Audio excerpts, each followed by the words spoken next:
Selena Bradley is my hero. About 3 years ago, Selena Bradley was diagnosed with severe breast cancer.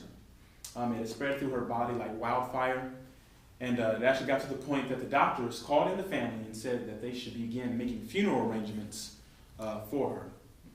The family did not believe that Selena Bradley was going to make it through this. But by the grace of the Lord, the cancer went into remission for 9 months.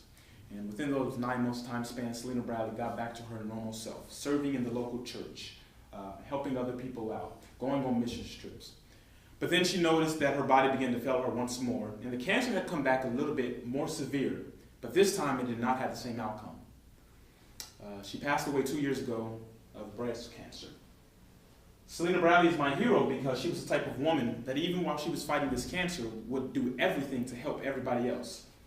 It actually got to the point that the church that she had been serving in had went through some financial problems, and she took out a second mortgage on her home in order to make sure that the church stayed afloat, even while she had cancer. Selena Bradley is not just my hero. Selena Bradley was my mother.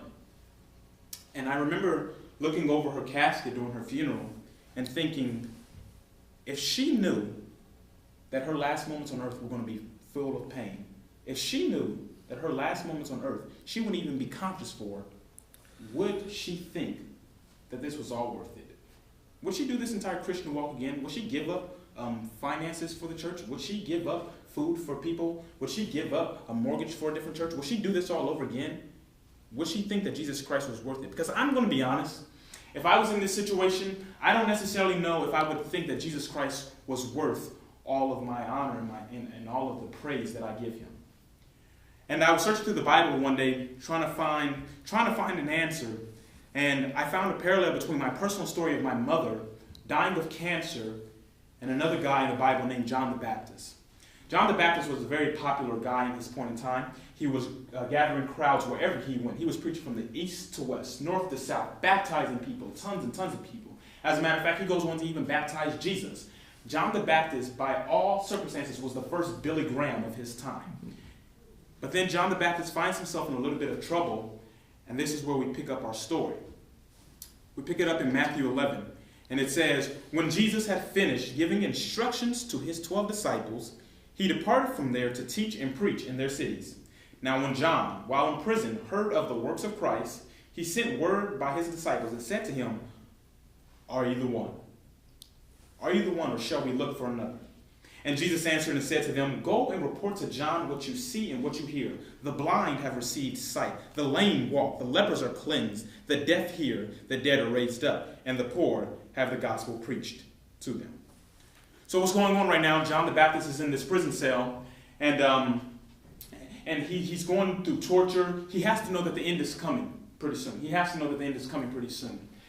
And if I was John, if I put myself in John's shoes, if I'm in this prison cell and I know that I have been preaching the gospel the way that I have, and I have been doing these things for Jesus Christ, what I'm expecting is not my beheading. What I'm expecting is for Jesus to come and rescue me out of my prison cell. So John sends words by his disciples. He says, go and ask Jesus Christ this simple question. Are you the one, or shall I look for another? In other words, are you the one whom I've been preaching about? Are you this faithful God that I've been so faithfully trying to serve? Are you my deliverer? Are you my help? Because I need you right now in this moment. If not, just tell me and I will put my hope in someone else. So Jesus goes on to tell John's disciples, hey, everything that John's been preaching is very much so true. Hey, everything that John's been saying to people is very true. I am still the God of your salvation. I am still your rock. I am still your deliverer.